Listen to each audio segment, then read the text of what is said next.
और एक और नए वीडियो में और एक और बहुत इंपॉर्टेंट वीडियो। बहुत दिनों के बाद ये वीडियो आया है। इस वीडियो के अंदर मैं आपको बताने वाला हूँ, जैसा कि मैं एक वीडियो में आपको ऑलरेडी बताया हुआ था ऑफिशियल एग्जाम डेट के बारे में, फिर भी मेरे पास बहुत सारे क्वेश्चंस आ रहे हैं तो मैं उसमें एग्जाम डेट के बारे में बताने वाला हूँ कि आपका एम्स नर्सिंग का और पैरामेडिकल का एग्जामिनेशन कब है। उसके साथ साथ इस वीडियो में आपको बताने वाला हूँ कैसे आपको रिवीजन करना चाहिए अभी के टाइम में, किन किन चीज़ों का ध्यान रखना चाहिए जिससे कि आप बहुत मैक्सिमम स्कोर कर पाओ और अपना सिलेक्शन को कंफर्म कर पाओ। ठीक है ना। वो सब कुछ इसमें बताने वाला हूँ, वीडियो को लास्ट तक देखना, आपको हर एक छोटा सा बड़ा चीज़ समझ आ जाएगा। अगर ये वीडियो अच्छा लगता है तो वीडियो को लाइक कर सकते हो, चैनल को सब्सक्राइब करके बने रहना। देखो सबसे पहले मैं आपको बात करूँ आपके एग्ज़ाम के उसके बारे में, तो देखो भाई डेट आपका देखो जो आपका बीएससी नर्सिंग का इसमें 1 जून को आपका एग्ज़ाम होने वाला है, 1 जून को। ठीक है ना। आपका नीट एग्ज़ाम मई में हो जाएगा, उसके बाद में 1 जून को आपका एग्जामिनेशन होगा। ये तो है नर्सिंग के लिए कि 1 जून को एग्जामिनेशन होगा। इसका पैटर्न के बारे में मैं आपको अभी जस्ट मतलब क्विक वे में बता दूंगा। देन उसके बाद में आपका देखो एम्स पैरामेडिकल का जो एग्जामिनेशन वो 28 जून को होगा। कहने का मतलब 1 जून को आपको नर्सिंग का होगा, 28 जून को आपका होगा पैरामेडिकल का। जैसा कि आप मेरे अगर लास्ट वीडियोस और रेगुलर वीडियोस मेरा देख रहे हो तो मैंने आपको बोला था कि आपने अपना कास्ट सर्टिफिकेट बनवा लिया होगा, ओबीसी वाला अपना बनवा लेना, और 1 अप्रैल के बाद में आपको ईडब्ल्यूएस वाला बनवाना है। एससी और एसटी वालों को अपना सेंट्रल वाला बनवा के रख लेना है। ठीक है ना। अब देखो मैं आपको बताता हूँ इनके एक बार पैटर्न के बारे में बताता हूँ, फिर मैं स्टार्ट करता हूँ आपको कैसे आपको रिवीजन करना है, कम टाइम के अंदर में कैसे रिवीजन करना है, किन किन चीज़ों का ध्यान रखना है जिससे कि आप मैक्सिमम आउटपुट निकाल पाओ। और आपको एक्चुअली में देखो नीट एग्ज़ाम का पैटर्न क्या है, ठीक है ना, और इस एग्ज़ाम का पैटर्न क्या है, एम्स नर्सिंग का पैटर्न क्या है, दोनों में अंतर है। ठीक है ना। अंतर है, क्वेश्चंस के लेवल में भी अंतर है और कंपटीशन में अंतर है, वो तो आपको पता है कंपटीशन में अंतर है, लेकिन लेवल में भी अंतर है। तो इन चीज़ों को कैसे आपको ध्यान रख के करना है, देखो आप मेरा टेलीग्राम चैनल भी ज्वाइन कर सकते हो, द स्टडी एटिक करके आपको डिस्क्रिप्शन बॉक्स में लिंक मिल जाएगा। इस पर आपका जितने भी नर्सिंग हुआ, पैरामेडिकल्स हुए, सबकी एग्जाम्स के अपडेट मैं आपको टाइमली दे दूँगा। देखो सबसे पहले देखो मैं आपको यहीं पे बता देता हूँ, पहले आपको मैं एक बार पैटर्न के बारे में बता देता हूँ उसके बारे में। जैसे देखो पहले अगर आप अपना टारगेट कर रहे हो किसके बारे में, अगर टारगेट कर रहे हो आप नर्सिंग एग्जामिनेशन को, एम्स नर्सिंग को टारगेट कर रहे हो तो आपको अच्छे से पता है कि फिजिक्स, केमिस्ट्री, बायोलॉजी आपका आएगा plus GK and GS. 30 question आपको इसका मिलेगा, 30 इसका मिलेगा, 30 इसका मिलेगा, 10 क्वेश्चन इसका मिलेगा। टोटल आपका कितना होगा, 100 आपका हो गया। ये आपका पैटर्न है। इसमें केवल इसको कौन कर सकते हैं, केवल गर्ल्स के लिए है भाई, फीमेल्स। ठीक है ना, ओनली फीमेल्स है यहाँ पर, ओनली भी मैंने लिख दिया है, ओनली फीमेल्स के लिए है नर्सिंग वाला जो कोर्स है एम्स के अंदर में। ठीक है ना, ये आपको समझ आया। दूसरा पॉइंट मैं आपको क्लियर करता हूँ, अगर आप एडमिशन लेना चाहते हो पैरामेडिकल के अंदर में, अब जो बॉयज़ सोच रहे हैं कि हम इसमें ले सकते, हाँ पैरामेडिकल कोर्स के अंदर में आप एडमिशन ले सकते हो। इसमें आपके बॉयज़ भी ले सकते हैं, गर्ल्स भी ले सकते हैं। अब इसका पैटर्न क्या है, इसका पैटर्न है आपको फिजिक्स, केमिस्ट्री, बायोलॉजी या मैथमेटिक्स। आपको या तो फिजिक्स केमिस्ट्री बायोलॉजी लेना है या फिजिक्स केमिस्ट्री मैथमेटिक्स, मतलब 3 सब्जेक्ट ग्रुप का कॉम्बिनेशन लेना है। लाइक आपको फिजिक्स केमिस्ट्री बायोलॉजी या फिजिक्स केमिस्ट्री मैथमेटिक्स। इसमें जो आपका रहेगा 90 क्वेश्चंस रहेगा, 30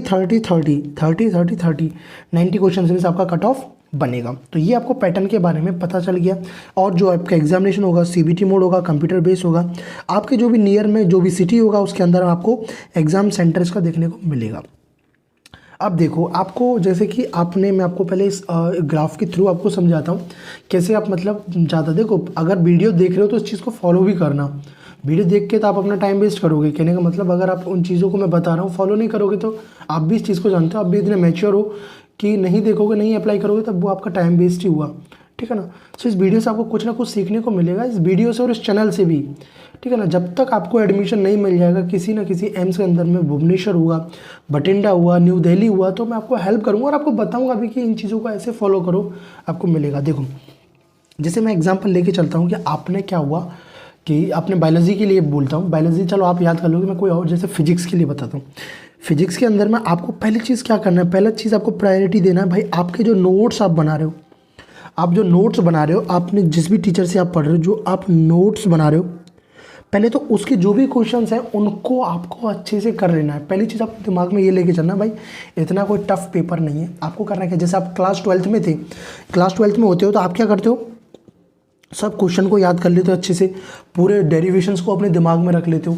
उसी तरह से आपको याद रखना है, बिल्कुल हर एक डेरिवेशन को याद रख लेना है, हर एक जो थ्योरेटिकल पोर्शन है, जैसे भी आप क्लास, ये समझो एज ए आप क्लास 12th के स्टूडेंट हो, आपको उस टाइप से पढ़ना है। ठीक है ना।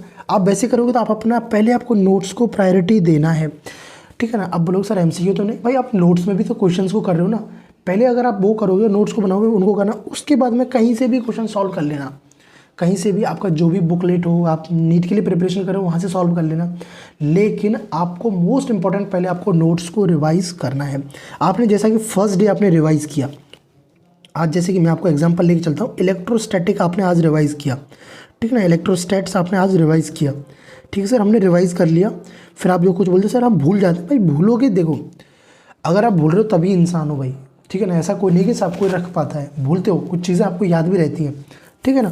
सो आपने क्या किया पहले दिन, जैसे कि आज अगर मैं बनाऊँ कि अगर आपको देखो, जैसे कि आज आपका है 3 जनवरी है, 3 जनवरी, आप देख रहे हैं इस चीज़ को फॉलो करके, 3 जनवरी है। तो जैसे कि आज आपका 3 जनवरी, तो आपने क्या किया, आपने जैसे कि कोई इलेक्ट्रोस्टैटिक वाला चैप्टर था, आज आपने उसको पढ़ा, आपने कंप्लीट पढ़ लिया, नोट्स को अच्छे से रिवाइज कर लिया। उसके बाद में जहाँ से भी आपने उसका क्विक टेस्ट देना हो, क्विक टेस्ट दे दिया, नहीं तो आपने उससे क्वेश्चन सॉल्व कर लिए। उसके बाद में आपको सीधा फिर इसको, जो आपको अगले दिन 4 जनवरी को आपको बस एक बार ऐसे होता है पन्ना पलट के देखना है बस, हाँ 1 2 3, अच्छा इसका ये इलेक्ट्रोस्टैटिक, ये इलेक्ट्रोफिल, ये बस, ज़्यादा टाइम नहीं देना उसमें, 20 मिनट बस, 10 to 20 मिनट में उसको ख़त्म कर देना, मतलब ऐसे कर देना। उसके बाद आपको फिक्स उस दिन से 3 दिन के बाद में आपको उस चैप्टर को एक बार फिर रिवाइज करना है, ठीक है ना। फिर उसके बाद में आपको उसके 1 वीक के बाद में आपको रिवाइज करना है, फिर 15 डेज़ के बाद में, तो वो आपको अच्छे से कंप्लीट हो जाएगा, ठीक है ना। आपको मतलब वो चीज़ें याद होने लगेंगी, ऐसे करना है, ठीक है ना। तो ये मैंने जो आपको बताया, देखो यहाँ पे आप ग्राफ में भी देख सकते हो। आपको पहले आपने देखो कि आपने जो देखो पहला रिपीटेशन मैंने बोला ना 18 मिनट के अंदर में, 18 मिनट के अंदर में देना है। फिर उसके बाद में आपको सेकंड रिपीटेशन देना है, ठीक है ना। उसके बाद में 7 दिन के बाद में देना है, फिर 31 डे के बाद में देना है, फिर 3 मंथ्स के बाद में। तो आपको ये चीज़ें लंबे टाइम तक याद रखेंगी, और आपका जब तक एग्जाम होगा तब तक आप भी इस चीज़ को फॉलो करोगे। देखो अब मैं आपको बताता हूँ क्या क्या आपको करना है। देखो फिजिक्स के अंदर पहली चीज़ तो आपको पता है कि आपको अपने जो डेरिवेशंस हैं और जो आपके कंसेप्ट है, फॉर्मूला है, पहली प्रायोरिटी ये देना है। पहली बहुत बोलते हैं ना, बहुत बोलते हैं सर हमसे फिजिक्स के एमसीक्यू नहीं बनना, भाई आपको इतना नहीं, आपको सिलेक्शन लेना है तो आपको बहुत सारे उसमें थ्योरेटिकल क्वेश्चंस भी आते हैं, ठीक है ना। अगर कोई लेंथी क्वेश्चन आ रहा हो उसको आप छोड़ सकते हो, बट आपको लग रहा है कि नहीं ये क्वेश्चन है थ्योरेटिकल है तो उसको मैं ना छोड़ूँ, तो उसके लिए मैं पहले अपने नोट्स को अच्छे से बनाऊँ, अच्छे से प्रिपेयर करके रखूँ, जिससे कि मैं उनको कर पाऊँ। उसके बाद में आपको प्रीवियस ईयर क्वेश्चन आपके पास क्योंकि अवेलेबल नहीं होते हैं एम्स नर्सिंग के, वैसे तो मैंने टेस्ट सीरीज़ भी लॉन्च कर रखा है, तो आप उस टेस्ट सीरीज़ से भी हेल्प ले सकते हो, ठीक है ना। अगर टेस्ट सीरीज़ आपको ज्वाइन करना होगा तो आपको इस नंबर पे आपको व्हाट्सअप करना है कि sir I want to join AIIMS nursing test series, AIIMS nursing और पैरामेडिकल, तो जिसके अंदर मैं फिजिक्स केमिस्ट्री बायोलॉजी हुआ, मैथमेटिक्स हुआ, इन सबकी टेस्ट सीरीज प्रोवाइड करता हूँ। तो आप उनसे भी जो चैप्टर आपने कंप्लीट किया उसका उसी का टेस्ट दे दो, उसके अंदर 20 से 30 क्वेश्चन आपका रहेगा, तो आपको पता चल जाएगा, ठीक है ना। तो आपको मैं वो जो प्रीवियस ईयर का जो क्वेश्चन का ट्रेंड है उसके हिसाब से मैं वो क्वेश्चन आपको सेट करता हूँ। उसके बाद में आपने या तो यहाँ से जहाँ से बुकलेट है उससे अपने क्वेश्चन सॉल्व कर लिए, सो आपका स्पीड और एक्यूरेसी बढ़ जाएगा। भाई आपका क्वेश्चन बहुत आसान आता है, ठीक है ना, क्वेश्चन आसान आता है तो उसके लिए टेंशन मत लो, आप बस अच्छे से अपने बेसिक्स को अच्छे से कर लो। कहने का मतलब अपने नोट्स को अच्छे से प्रिपेयर कर लो, नोट्स को बार बार रिवाइज करो, ठीक है, आंख बंद करके भी रिवाइज करो। अच्छा इसका फॉर्मूला ये था, इसका फॉर्मूला ये था, इलेक्ट्रिक फील्ड ये है, उसके बाद में इलेक्ट्रिक फील्ड लाइन्स ये हैं, करंट इलेक्ट्रिसिटी में करंट ये है, ड्रिफ्ट वेलोसिटी ये है, ऐसे करके आप याद रखो। केमिस्ट्री के अंदर क्या करना है, सेम जो मैंने फिजिक्स के लिए स्ट्रेटजी बताई, केमिस्ट्री में आपको फिजिकल केमिस्ट्री के अंदर में वही फॉलो करना है। फिजिकल केमिस्ट्री के अंदर में ऑर्गेनिक केमिस्ट्री की बात करूँ तो आप एनसीईआरटी से एक बार गो थ्रू हो जाना, नहीं तो ऑर्गेनिक और इनऑर्गेनिक के लिए अपने नोट्स को बहुत रिवाइज करना है आपको, और आपको अपने जो नेम रिएक्शन है उन सबको लिख लेना है, जो भी ट्रेंड्स हैं आपके पीरियोडिक टेबल के अंदर में उन सबको लिख लेना है, और एमसीक्यू का आपको प्रैक्टिस करना है जहाँ से भी आपका रिसोर्सेज हो। बात करो बायोलॉजी के लिए तो सेम आपको वही एनसीईआरटी को रिवाइज करना है, लाइन बाय लाइन एनसीईआरटी को आपको पढ़ना है बार एंड बार एनसीईआरटी को। उसके साथ आपने अगर नोट्स भी बना रखे हैं तो नोट्स से आप एनसीईआरटी को समझने के लिए हेल्प ले सकते हो, क्योंकि नोट्स में भी आपने अच्छे अच्छे पॉइंट्स भी कवर कर रखेंगे, नोट्स भी आपको हेल्प करेंगे, बट एनसीईआरटी आपको पढ़ना है, बहुत हेल्प करेगी। डायग्राम्स की जो भी लेबलिंग्स हैं वो आपको देखना है, ठीक ना। लास्ट में आपको जो भी डायग्राम्स देखने हैं, ह्यूमन रिप्रोडक्शन के अंदर में ये रिप्रोडक्टिव पार्ट के अंदर ये ऑर्गन ये है, जेनेटिक्स के अंदर में जो भी आपको दे रखा हो सब उनको लेबलिंग को जरूर अच्छे से देना, साइकिल्स को ध्यान रखना है, ठीक है। ऐसे करके आपको ध्यान रखना है, तब आपका प्रिपरेशन बहुत अच्छा हो जाएगा। और मैं उम्मीद करूँगा कि आपको जो मैंने बताया कैसे आपको रिवाइज़ करना है, किन चीज़ों का ध्यान रखना है, कैसे सब्जेक्ट को कवर करना है, और आपका देखो एग्ज़ाम डेट आपने देखा आपका है, आपका जो फॉर्म भी है आपका फेब के एंड तक आपको एप्लीकेशन फॉर्म देखने को मिल जाएगा। मैं आपको उसके रिगार्डिंग वीडियो बना दूंगा, तो इस चैनल को सब्सक्राइब करके बने रहना। अब से लेके जब तक आप किसी भी एम्स कॉलेज के अंदर में नहीं पहुंच जाते हो तब तक मैं आपको हेल्प करूंगा, बताऊंगा कि कैसे आपको प्रोसेसेस करना है, कैसे क्या करना है। तो चलो इस वीडियो में इतना ही। So thanks for watching, bye bye, take care, keep smiling and stay connected with the tech academy. और टेलीग्राम चैनल ज्वाइन कर लेना, लिंक डिस्क्रिप्शन बॉक्स में दिया हुआ है। So bye bye.